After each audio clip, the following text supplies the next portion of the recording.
Қайырлы күн достар. Бүгін сіздермен Әйгерім Шынтемірқызы. Бүгін үй жағдайында дәмді, өте иісі де керемет ташкенттік шай дайындайтын боламыз. Видеоны міндетті түрде соңына дейін қараңыздар.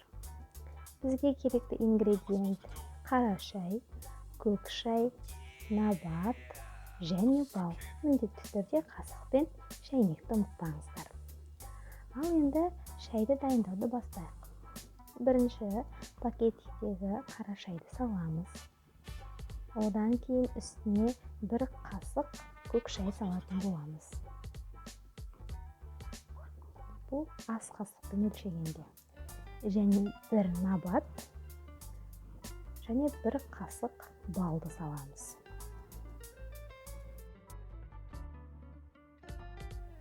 Бал ол маңызды емес, қандай бал болса да бәрібір, яғни кез келген балды пайдалана аласыздар. Енді үстіне қайнап тұрған ыстық суды құямыз.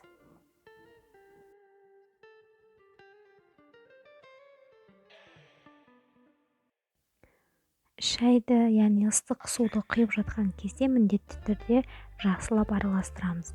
Яғни барлығы бір келкі массаға айналуы керек. Осы суды құйып болғаннан кейін, яғни қайнаған суды құйып болғаннан кейін бетін жауып 10-15 минутқа қалдырамыз.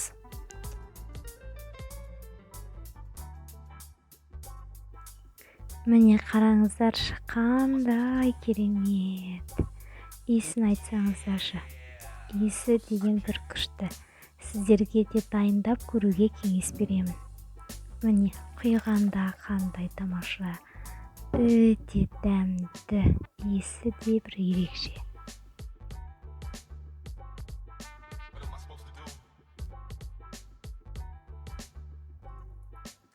Сіздер де жасап бағасын беріңіздер.